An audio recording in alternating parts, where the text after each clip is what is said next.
हाँ जी, लिखना शुरू करें बच्चे। सब रिंग, हेडिंग लगाएं सब रिंग। वही चैप्टर चल रहा है बच्चे, उसमें दूसरा पोर्शन कर रहे हैं सब ring.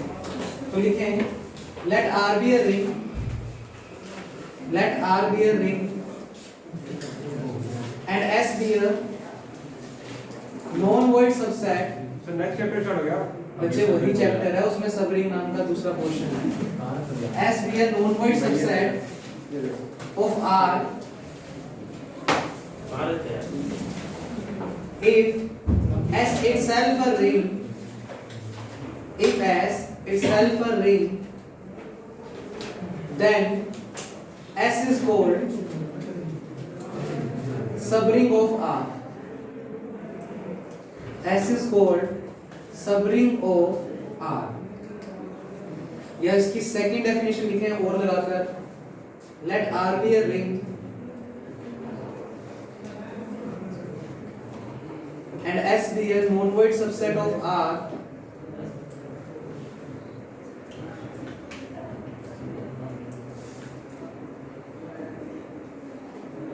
then for all A comma B belongs to S,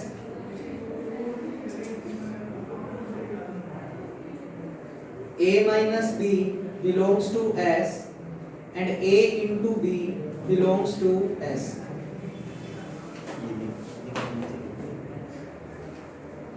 Then S is called subring of R. लो बच्चे नोट करें स्पीड से, फिर इसके बेस पे थ्योरम्स करते हैं। तो बच्चे रिंग की तो तीन ही प्रॉपर्टी थी। वो प्लस के लिए क्या होना चाहिए, अबेलियन, मल्टीप्लाई के लिए सेमी ग्रुप और डिस्ट्रीब्यूटिव लॉस में क्या होना चाहिए, ओड। अब सबरिंग के लिए बच्चे सबसे पहले जिस चीज को सबरिंग प्रूव कर रहे हैं उससे पहले उसका एक बड़ा सेट होना चाहिए जो रिंग होना चाहिए। तो हमने क्या लिखा, R नाम का सेट हमें क्वेश्चन में क्या दिया हुआ है, रिंग। S नाम का बंदा एक नॉन वॉइड सबसेट उठाया किसका, R का, यानी S जो है वो छोटा है, किसमें कंटेन है, R में। और बच्चे वो S सेट कैसा होना चाहिए, नॉन वॉइड। नॉन वॉइड का मतलब वो खाली नहीं है, उसमें कम से कम एक एलिमेंट तो होना ही चाहिए। तो बच्चे S कोई नॉन वॉइड सबसेट है किसका, R का। अगर इसी S सेट को तुम्हें क्या प्रूव करना है, सब रिंग, तो इस S सेट को पहले क्या प्रूव करो, रिंग।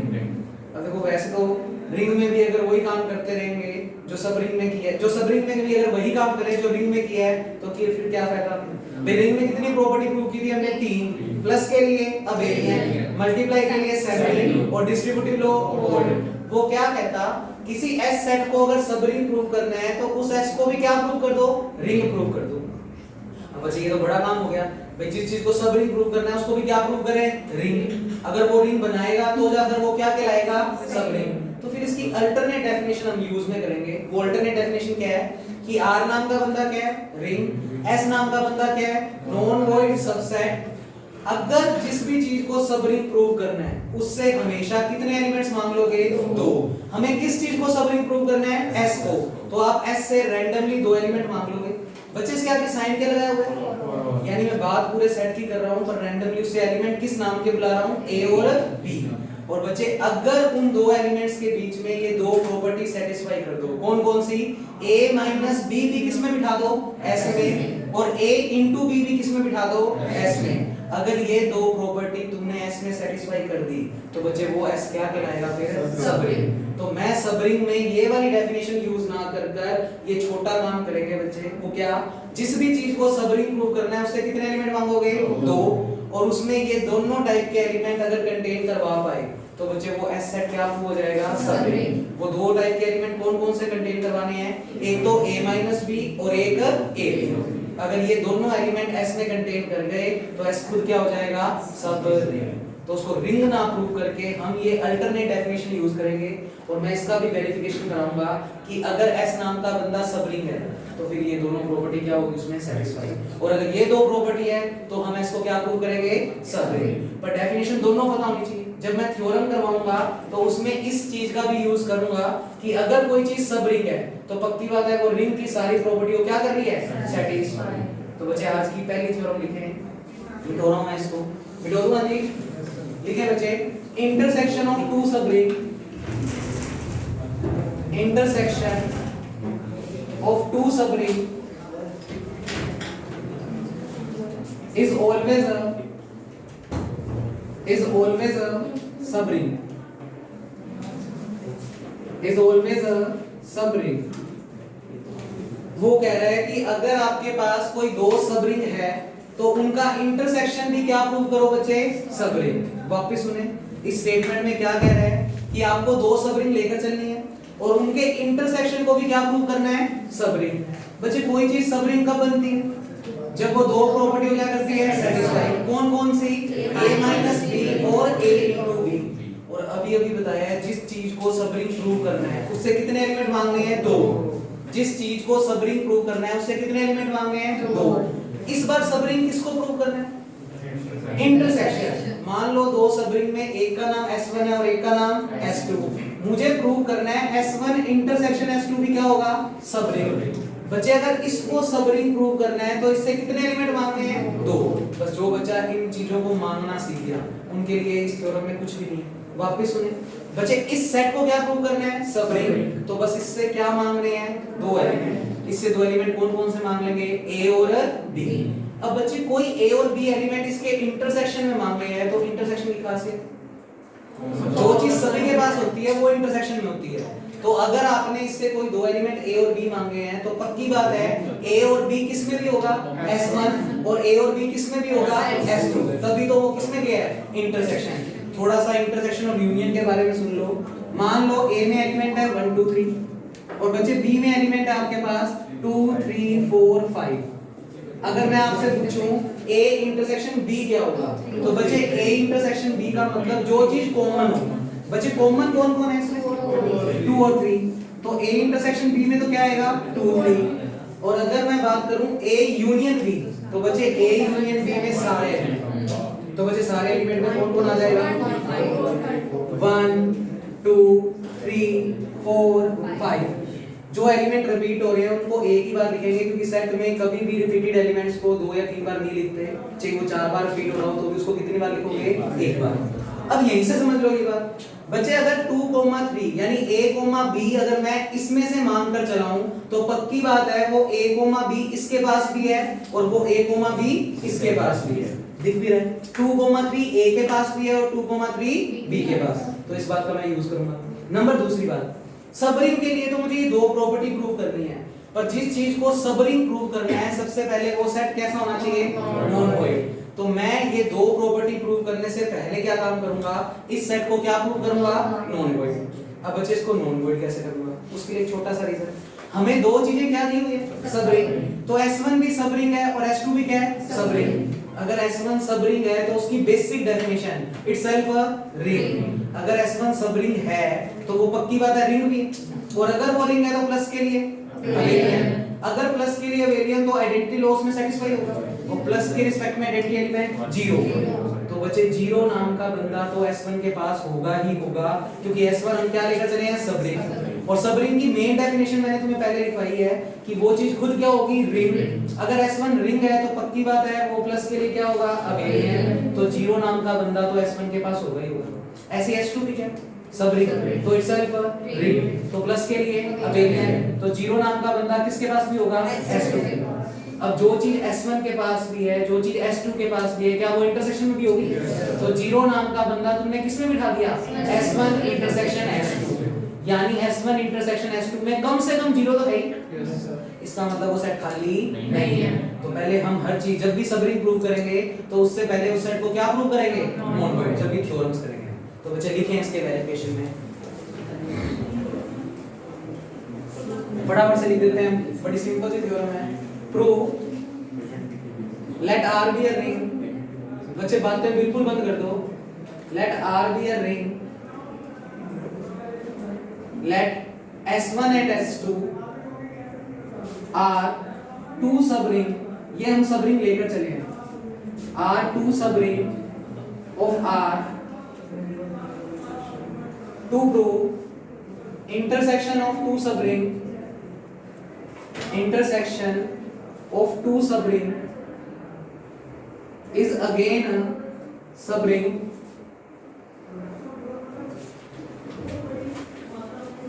और और बच्चे इस लाइन को प्रूव करने के लिए हमें इसमें सबसे पहले क्या प्रूव करना पड़ेगा, इस सेट को non void. First of all we will prove, सर्वप्रथम हम सिद्ध करेंगे, first of all we will prove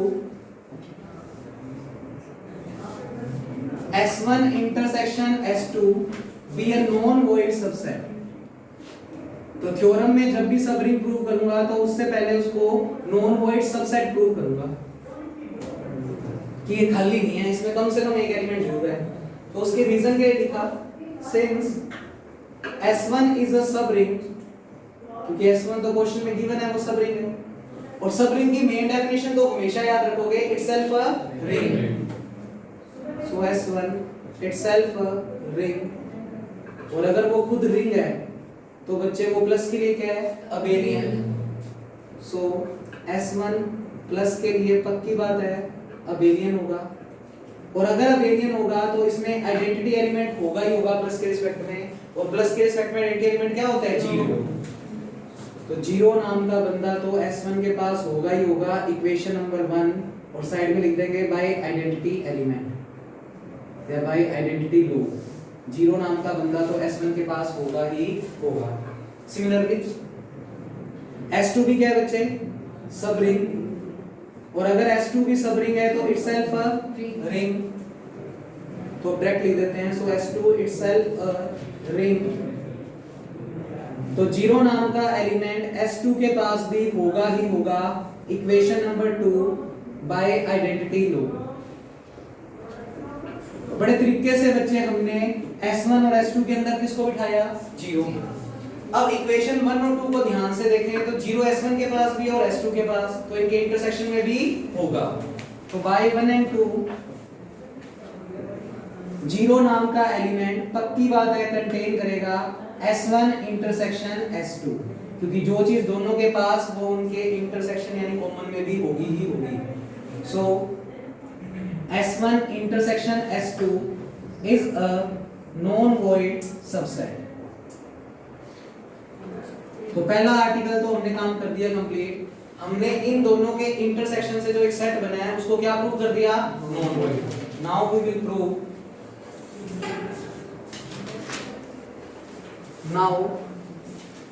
prove, अब हम सिद्ध करेंगे S1 इंटरसेक्शन S2 बी अ सब रिंग। अब इसको शो करेंगे कि ये बंदा क्या बना रहा है, एक सब रिंग। और ये रिजल्ट हमारे लिए आगे वाली थ्योरम्स में काम आएगा कि अगर दो चीज सब रिंग है तो उनका इंटरसेक्शन हमेशा क्या होता है, सब रिंग होता है बच्चे। इसको अगर सब रिंग प्रूव करना है तो इससे कितने एलिमेंट्स की डिमांड करनी है, 2। और इसमें कितनी प्रॉपर्टी सेटिस्फाई करनी है, 2। तो लिखें फॉर ऑल a, b हमने कोई दो एलिमेंट मांग लिए S1 इंटरसेक्शन S2 से, और प्रूव करना है a माइनस b भी किसमें हो जाए, किसमें प्रूव करना है, S1 इंटरसेक्शन S2। और सेकंड नंबर पे प्रूव करना है a डॉट b भी किसमें हो जाए, S1 इंटरसेक्शन S2। अगर ये बिठा पाए बच्चे तो प्रूव हो जाएगा कि दो सब रिंग का इंटरसेक्शन भी क्या होता है, सब रिंग।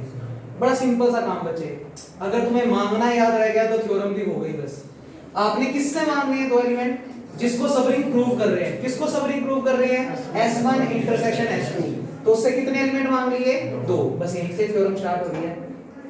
हमने A और B दो एलिमेंट मांग लिए S1 इंटरसेक्शन S2। बस अगर ये लाइन तुम्हें याद रह गई, क्वेश्चन हुआ चाहे थ्योरम हुआ और हमें जिस भी चीज को सब रिंग प्रूव करना है उससे कितने एलिमेंट मांगने हैं, 2। तो आगे ये थ्योरम खुद चलेगी बच्चे। ये दो एलिमेंट मांग लिए क्योंकि इंटरसेक्शन में है तो इसका मतलब दोनों के पास है। तो यहां से क्या रिजल्ट लिख सकता हूं बच्चे, हाँ जी, a, b पक्की बात है किसके पास, S1। और यहाँ पर लाइन लगाकर a, b पक्की बात है किसके पास, S2 के पास। बच्चे क्वेश्चन में S1 S2 क्या है, सब रिंग। अगर S1 S2 सब रिंग है तो वो तो दोनों प्रॉपर्टी क्या कर रहा है, सेटिस्फाई। अगर a भी S1 के पास है और S1 एक सब रिंग है तो a माइनस b टाइप का एलिमेंट किसमें होगा, S1। a into b भी किस टाइप का एलिमेंट, S1। ऐसे S2 भी क्या है, सब रिंग। और ये दो एलिमेंट किससे मांगे, S2। तो a माइनस b भी किसमें होगा, S2। a into b भी किसमें होगा, S2। अब a माइनस बी S1 के पास, a माइनस बी S2 के पास, तो क्या इंटरसेक्शन में जाएगा? Yes. तो पहली प्रॉपर्टी सेटिस्फाई। ऐसे ही a भी S1 के पास, a भी S2 के पास, तो क्या इंटरसेक्शन में जाएगा? तो बच्चे स्पीड से लिखें। Since S1 is a subring, S1 is a subring, तो पक्की बात है a माइनस बी नाम का एलिमेंट S1 के पास होगा and a into b type का एलिमेंट भी S1 के पास होगा। Equation number 3, equation number 4।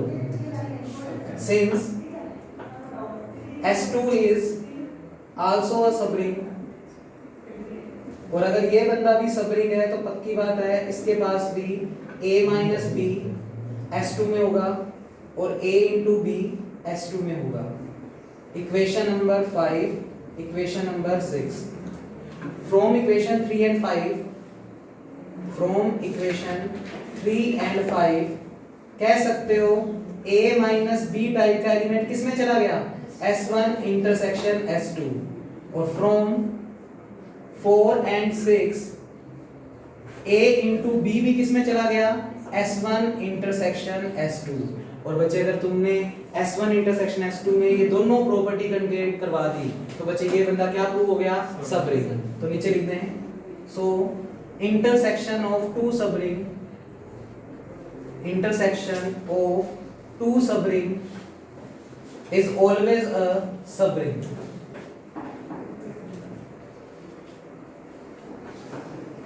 तो सेक्शन बी में आ सकती है बच्चे, सेक्शन सी के लेवल की थ्योरम नहीं है, सिर्फ बी में आ सकती है और बड़ी सिंपल सी थ्योरम है। इंटरसेक्शन का कंसेप्ट अगर आपको पता है कि इंटरसेक्शन में सिर्फ और सिर्फ कौन सी चीज होती है? कॉमन चीज। तो बच्चे को क्या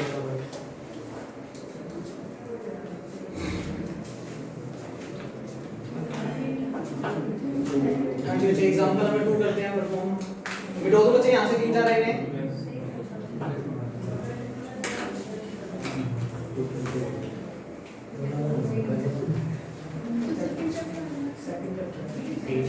एग्जांपल 2 बच्चे पेज नंबर 16 है ये। Show that the set of real number of the form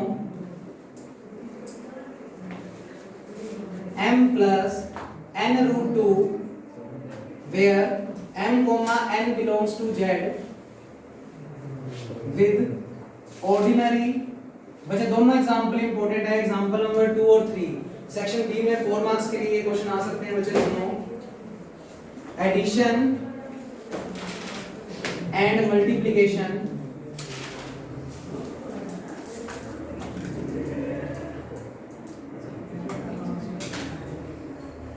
of numbers form a ring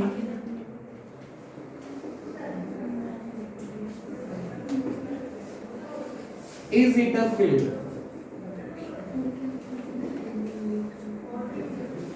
हाँ जी बच्चे क्वेश्चन को नोट करें फिर इसका सॉल्यूशन देखते हैं। बच्चे सब रिंग की कितनी डेफिनेशन बताई आपको?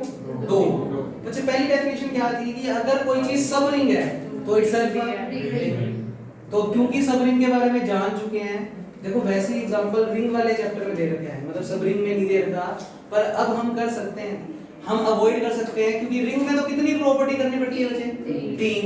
एक्चुअल में 3 ना होकर प्लस के लिए वेरिएंट का मतलब कितनी प्रॉपर्टी है? 5, और मल्टीप्लाई के लिए सेमी ग्रुप का मतलब 2, और डिस्ट्रीब्यूटिव लो भी 2 टाइप के, तो कितनी होगी बच्चे वैसे तो 9।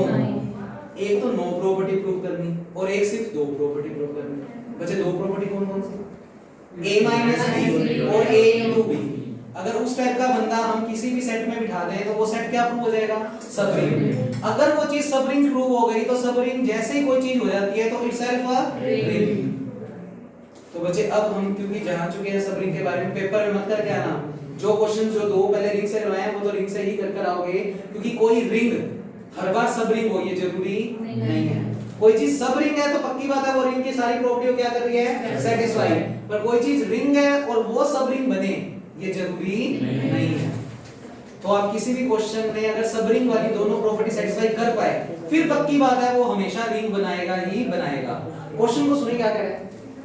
कहता शो दैट, आप शो करके दिखाओ कि कोई सेट है जो कि किसकी कलेक्शन है, real number of the form m plus n root 2। कोई सेट है जिसके पास जो एलिमेंट्स की फॉर्म है वो कैसी है, m plus n रूट 2, जहां पर m और n बिलोंग्स टू क्या है, z। z का मतलब इंटीजर। तो कहता कोई भी सेट जो कि इस टाइप के एलिमेंट रखता है वो मिलकर सिंपल एडिशन और सिंपल मल्टीप्लिकेशन ऑपरेशन के रिस्पेक्ट में क्या बनाते हैं, रिंग। अब बच्चे या तो रिंग प्रूव करना है तो सारी 11 की 11 प्रॉपर्टी प्रूव करना, नहीं तो बच्चे सब रिंग की दो प्रॉपर्टी क्या कर दो, प्रूव, क्योंकि सब रिंग बन गया तो इटसेल्फ अ रिंग, काम खत्म हो जाएगा। फिर आगे फील्ड प्रूव करना है, रिंग तो बन चुका है, फील्ड के लिए बच्चे तीन प्रॉपर्टी, कॉम्यूटेटिव, आइडेंटिटी और इनवर्स, वो अलग से शो कर देंगे बच्चे और बता देंगे अगर तीनों हो रही है तो फील्ड, अगर कोई भी एक नहीं हो रही तो फील्ड नहीं है। तो बच्चे लिखना शुरू करें। सॉल्यूशन तो बुक में तो ऐसे ही बड़ा सारा कुछ लिख रखा है बच्चे, पर इसको डायरेक्ट हम शॉर्टकट फॉर्म में कर सकते हैं। तो लिखें late R be a ring, R be a ring of real number। अरे रियल नंबर का सेट हमेशा रिंग होता है क्या? Yes sir. एग्जांपल लिखवाए थे जब रिंग की स्टार्ट की थी, R Q Z ये सब क्या है बच्चे, रिंग है। तो R ऑलवेज एक रिंग बनाता है किनकी, रियल नंबर्स की। फिर लेट S be a non-void subset of R। तो क्वेश्चन को करने का और सोचने का तरीका अलग कर दिया। S हमने एक नॉन-वॉइड सबसेट बनाया, किसका, R का। S एक नॉन-वॉइड सबसेट बनाया R का, और वो सेट में कलेक्शन किस चीज की है, m plus n root 2, where S is equal to is a collection of m plus n root 2, where m and n belongs to integer। m और n कहां से बिलोंग कर रहे हैं बच्चे, इंटीजर से। सेट बना दिया। अब इस सेट को ही क्या प्रूव कर देंगे, सब रिंग। अगर ये सेट सब रिंग प्रूव हो गया तो इटसेल्फ अ रिंग, इतना काम खत्म हो जाएगा बच्चे।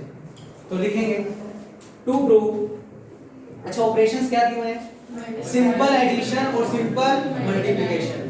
तो to prove S be a subring of R, हमें S को सबरिंग प्रूव करनी है R की। बताया जिस भी सेट को सबरिंग प्रूव करना है उससे रैंडमली कितने एलिमेंट मांगेंगे, तो बच्चे इससे भी कितने एलिमेंट मांगेंगे, दो, A और B। अब A की शक्ल कैसी होगी, m1 plus n1 root 2, और B की शक्ल m2 plus n2 root 2। बस याद रखना है कि जब भी किसी सेट को सबरिंग प्रूव करना है उससे कितने एलिमेंट मांगने हैं, दो। सारे क्वेश्चन सारी थ्योरम्स हो जाएंगे। लिखें for all A, B belongs to S, to prove first number पे A minus B belongs to S, और सेकंड नंबर पे A into B belongs to S। Book में बड़ा बड़ा अक्षर आगे लिखा हुआ है क्योंकि उसने रिंग वाले क्वेश्चन में किया हुआ है काम, तो उसने रिंग की सारी प्रॉपर्टीज क्या की है बच्चे, सेटिस्फाई। उसने भी x minus y और x into y ही दिखाया हुआ है, पर एक्चुअल में x minus y कौन सी प्रॉपर्टी है, प्लस के रिस्पेक्ट में क्लोजर, और x into y मल्टीप्लाई के रिस्पेक्ट में क्लोजर। तो नो नीड, हम तो बस सब रिंग की दो प्रॉपर्टी प्रूव कर देंगे बच्चे। करें? हाँ जी बच्चे, दो एलिमेंट मांग तो लिए पर उनकी शक्लें बच्चे, अगर A एलिमेंट तुमने S से लिया है तो A एलिमेंट की फॉर्म कैसी होगी, m1 plus n1 root 2, जहां पर m1 और n1 belongs to integer। तो लिखें here A is equal to, here A is equal to m1 plus n1 root 2, where m1 n1 belongs to Z। और बच्चे सेम तरीके से अगर B का फॉर्मेट मान ले तो B क्या कुछ होगा, m2 plus n2 root 2। Root 2 के पैरों में भी 1 2 लगा सकते हैं क्या, ये फिक्स नंबर है, हमें वैल्यू पता है बच्चे इसकी, जहां पर m2 और n2 belongs to Z। लिख दिया बच्चे। पहली प्रॉपर्टी क्या प्रूव करनी है, A minus B किस में बिठाना है, S में। पहले सोचो A minus B S में जाकर बैठेगा कब, जब A minus B को सोल्व करने पर जो वैल्यू आए वो क्या आए, कुछ ना कुछ इंटीजर प्लस कुछ ना कुछ इंटीजर इनटू रूट 2। अगर ऐसी फॉर्म का ही एलिमेंट बना तो वो S में जाकर बैठ जाएगा। तो निकाल कर देख लेते हैं A minus B। लिखें नाउ A minus B, इसकी वैल्यू निकालो। तो बच्चे A की वैल्यू तो है m1 plus n1 root 2, बड़ा सिंपल काम कर रहे हैं, माइनस B की वैल्यू है m2 plus n2 root 2। बच्चे सिंपल वालों को सिंपल वाले में से घटा दो और रूट 2 वालों को रूट 2 में से, तो ये बनेगा m1 minus m2 और सेकंड एलिमेंट में क्या कॉमन आ गया, √2, अंदर बचेगा n1 माइनस n2। बचे m1 क्या है, इंटीजर, m2 क्या है, इंटीजर, और दो इंटीजर का माइनस भी इंटीजर, ऐसे n1 n2 भी इंटीजर है तो उनका माइनस भी integer, integer plus integer into √2 उसी टाइप का एलिमेंट है। तो किस में बैठ गया बच्चे, s में। तो रीजंस में लिखना शुरू करें, क्योंकि m1 m2 n1 n2 ये सभी के सभी बिलोंग्स टू z हैं, therefore m1 minus m2 also belongs to z and n1 minus n2 also belongs to z। तो आप कह सकते हो ये सभी इंटीजर बन रहे हैं और बिल्कुल उसी फॉर्मेट का एक एलिमेंट बना है। तो ये पूरा एलिमेंट किस में चला गया, s में। और बच्चे अगर RHS s में चली गई तो LHS भी s में चली गई। तो आप कह सकते हो a minus b टाइप का एलिमेंट भी किस में कंटेन है, s में कंटेन है। बच्चे second property a into b, तो a into b निकाल लो बच्चे, a और b तो मान ही रखा है, उन दोनों का मल्टीप्लाई कर दो। सिंपल एडिशन और सिंपल मल्टीप्लिकेशन दिया हुआ ऑपरेशन। नाउ वैल्यू निकालें बच्चे a into b की। a क्वेश्चन में कितने हैं, m1 plus n1 √2, और बच्चे b का मल्टीप्लाई करना है तो m2 plus n2 √2। कर दो सिंपल मल्टीप्लाई बच्चे। वैसे कौन सा लो लग रहा है,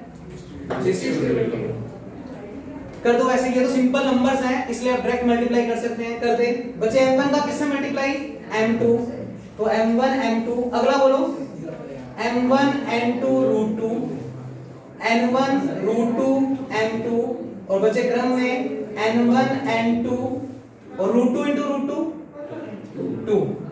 तो बच्चे ये m1 n2 n1 और 2 तो खुद ही क्या होता है, इंटीजर। तो बच्चे जिनमें √2 नहीं आ रहा उनको एक साथ लिख लो। तो √2 किन किन के साथ नहीं आ रहा, m1 m2 plus 2 n1 n2। तो इस टर्म को और इस टर्म को तो एक साथ लिख लिया। और बच्चे दो टर्म्स में से √2 कॉमन आ रहा है, कॉमन लिया, m1 n2 plus n1 m2। बच्चे इंटीजर्स को किसी भी इंटीजर से मल्टीप्लाई करेंगे तो भी क्या आएगा, इंटीजर। ये ऑलरेडी इंटीजर है और 2 ऑलरेडी क्या होता है, इंटीजर। इंटीजर्स को आपस में जोड़ेंगे तो भी क्या बनेगा, integer. Integer plus √2 into integer उसी फॉर्म का एलिमेंट है। तो किस में चला गया, s में। अगर ये चला गया तो ये भी s में चला गया। तो लिखें बस, रीजन में आप लिख दो, क्योंकि m1 m2 n1 n2 ये सभी क्या है बच्चे, इंटीजर। तो ये सारे भी क्या बनाएंगे, इंटीजर। और अगर ये इंटीजर बनाएंगे तो किस में चला गया बच्चे, s में, क्योंकि जो भी इंटीजर प्लस √2 इनटू इंटीजर की फॉर्म में होगा वो सारे एलिमेंट किस में कंटेन होंगे, s में। अगर ये s में चला गया तो a भी किस में चला गया, s में। सो a into b belongs to s। बच्चे क्या सब रिंग की दोनों प्रॉपर्टी सेटिस्फाई होगी? तो आप क्या लिख सकते हो, ऐसे क्या बन गई, सब रिंग। अगर S एक सब रिंग बन गई तो सब रिंग की पहली डेफिनेशन क्या थी, अगर कोई चीज सब रिंग है तो इटसेल्फ अ रिंग। तो बच्चे रिंग का काम खत्म हो गया, एक सब रिंग को शो करते हैं। तो लिखें इस टाइप का सेट हमेशा क्या बनाएगा बच्चे, एक रिंग बनाएगा ही बनाएगा। अब डायरेक्ट सोच के देखते हैं बच्चे क्या एक्चुअल में बन रही है रिंग। अगर कोई चीज सब रिंग प्रूव हो गई तो क्या वो रिंग बन चुकी।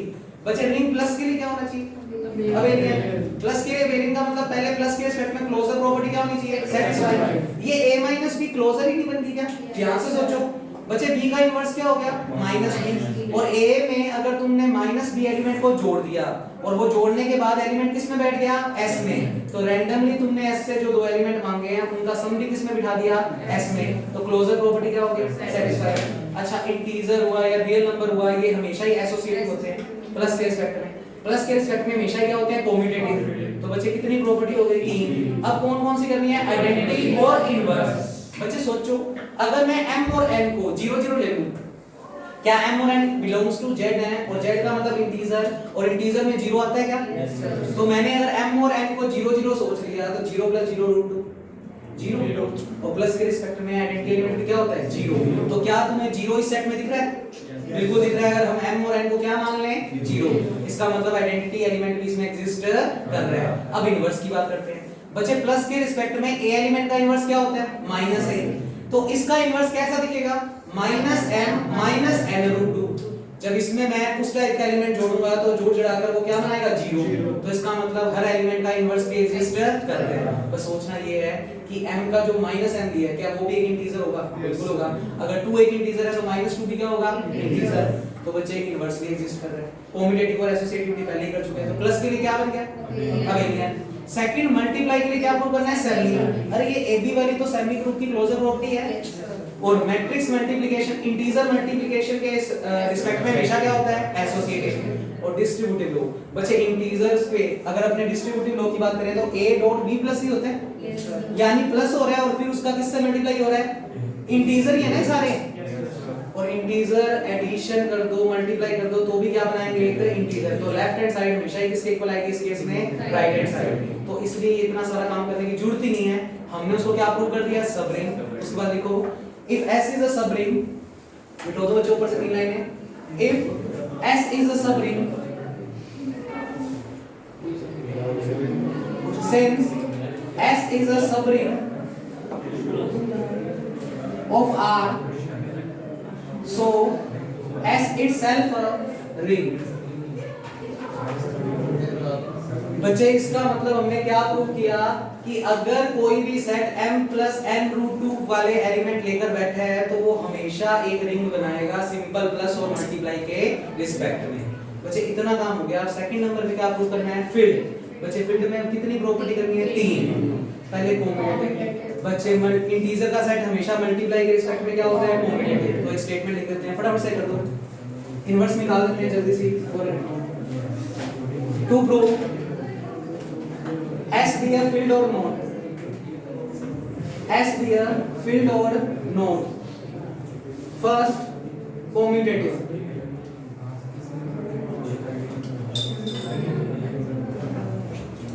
बच्चे कॉम्यूटेटिव की बात करें तो आपको इस S से कितने एलिमेंट मांगने हैं, 2, जो हमने मांग ही रहते हैं।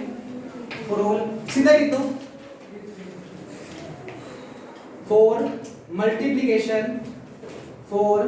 मल्टीप्लिकेशन, ये वाली जो भी प्रॉपर्टी होती है वो किस ऑपरेशन के रिस्पेक्ट में होती है, second. For multiplication integers are always commutative. तो इंटीजर हमेशा कॉम्यूटेटिविटी प्रॉपर्टी को क्या करते हैं, सेटिस्फाई। दैट मींस आप कोई मर्जी दो इंटीजर बुला लेना इस टाइप के, उनका प्रोडक्ट हमेशा a dot b is equal to कितना ही आएगा, b डॉट a। करके देखना चाहते हो तो ये रहा a और b, a का b से मल्टीप्लाई कर देना और b का a से, बिल्कुल इक्वल आएंगे बच्चे। तो आप कह सकते हो कि ये कॉम्यूटेटिविटी प्रॉपर्टी हो तो क्या करेगा, सेटिस्फाई। अब आइडेंटिटी की बात करते हैं बच्चे। मल्टीप्लाई के रिस्पेक्ट में आइडेंटिटी एलिमेंट क्या होगा, 1। सोचो क्या इसको 1 बनाया जा सकता है क्या, किस टाइप के एलिमेंट को बच्चे, m plus n root 2।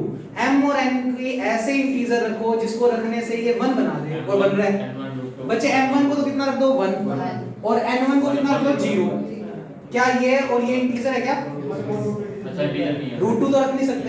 n1 का मान अगर कोई बच्चा 1/√2 सोच रहा है तो वो नहीं रख सकते, क्योंकि बच्चे √2 तो कैसा नंबर है, इरेशनल, और हमें तो इंटीजर्स दिए हुए हैं। ये m1 और n1 कैसे हैं, integer.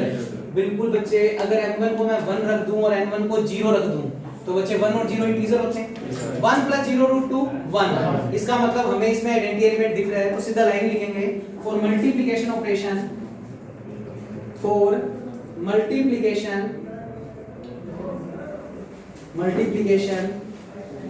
Identity element is always 1।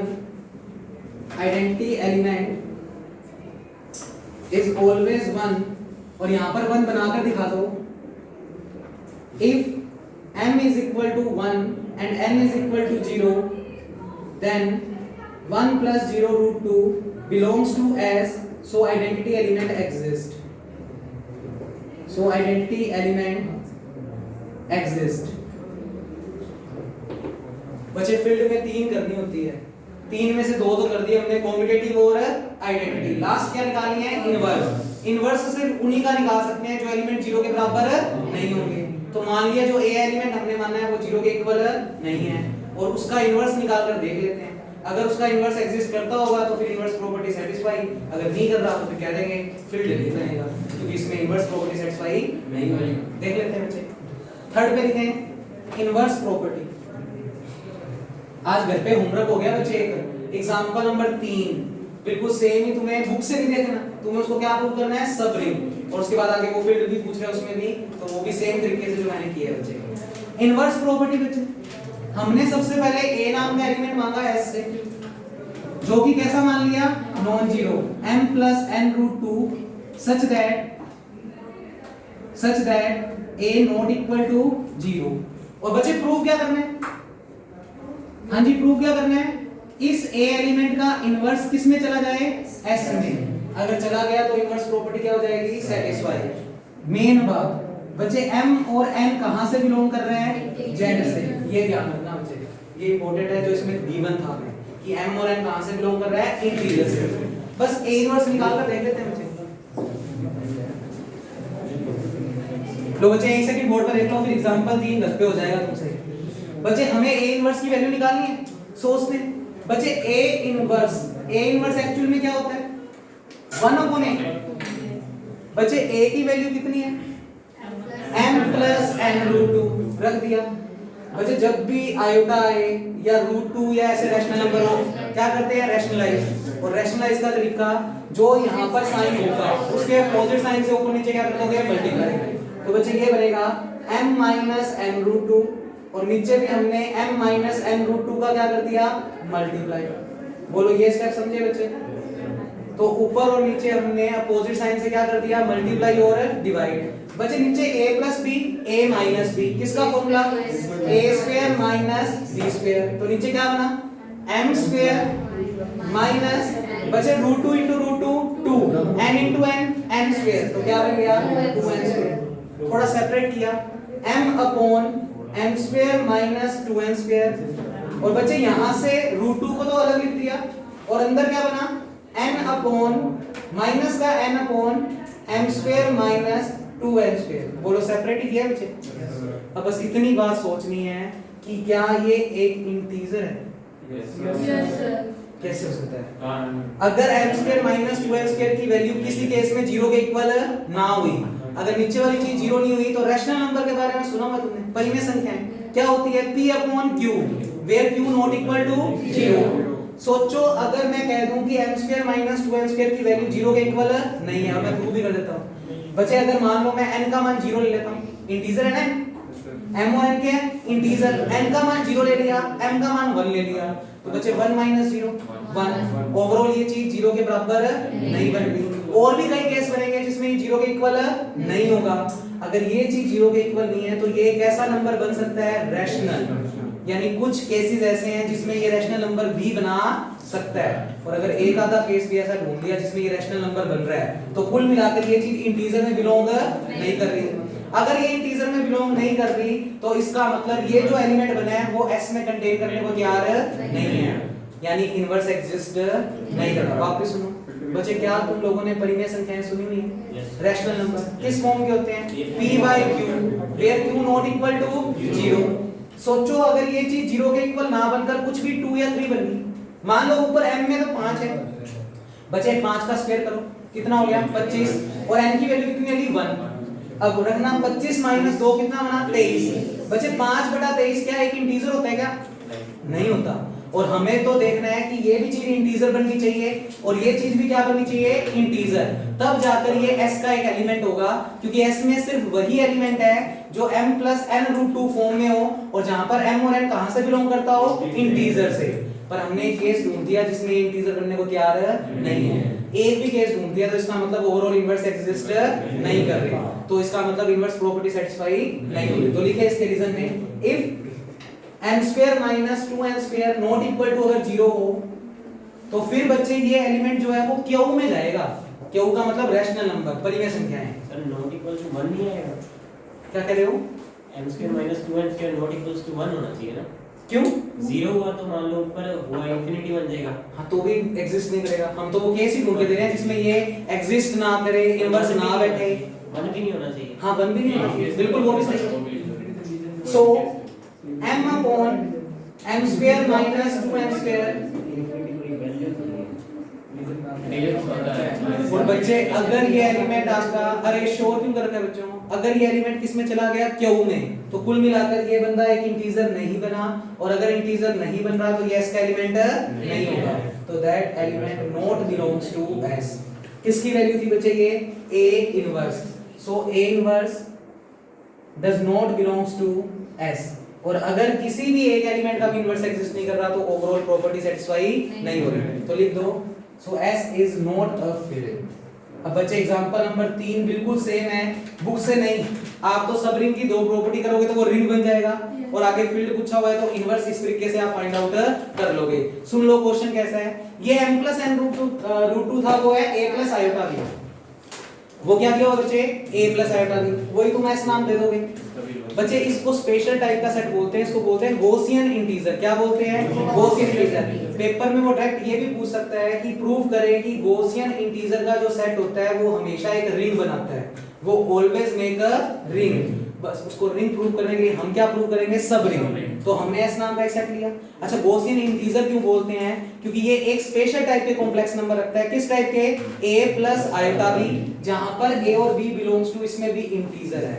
Gaussian integer क्यों कहा, क्योंकि गॉसियन नाम के साइंटिस्ट ने दिया था, और क्योंकि a और b कहां से बिलोंग कर रहे हैं, z से, तो इसका पूरा नाम क्या पड़ गया, गॉसियन इंटीजर। सुन लो एग्जांपल 3 पेपर में ऐसे भी पूछा जा सकता है कि जो गॉसियन इंटीजर का सेट होता है वो भी हमेशा एक रिंग बनाता है, पर वो एक फील्ड नहीं है। फील्ड कब नहीं होगा, जब इसमें इनवर्स प्रॉपर्टी क्या नहीं हो रही होगी, सेटिस्फाई। सेम तरीके से करके आना, यहां पर m + n रूट 2 था, यहां पर a + आयोटा b। अब दो एलिमेंट कौन कौन से मांगोगे, a और b मत मान लेना, फिर इस a में कंफ्यूज हो जाओगे, अल्फा और बीटा मान लेना। बच्चे अल्फा की शक्ल a1 + आयोटा b1, बीटा की शक्ल a2 + आयोटा b2, और फिर दो प्रॉपर्टी कौन कौन सी, अल्फा - बीटा और अल्फा * बीटा, वो दोनों सेटिस्फाई होंगी इसमें, तो इसका मतलब ये रिंग तो बनाएगा। फिर फील्ड के लिए जो तुमने अल्फा मानना है, उसमें अल्फा इनवर्स निकालने के लिए 1/अल्फा, यानी a + आयोटा b। अब अपोजिट साइन से ऊपर नीचे क्या कर दोगे, मल्टीप्लाई, सोल्व करोगे, वही नीचे वाली चीज 0 के इक्वल अगर नहीं है तो वो एक इंटीजर ना बनाकर क्या बनाएगी, परिमेय संख्या। तो कुल मिलाकर ये भी एक फील्ड नहीं है। करके लाओगे बच्चे, बस हो गया काम, हो गया बच्चे।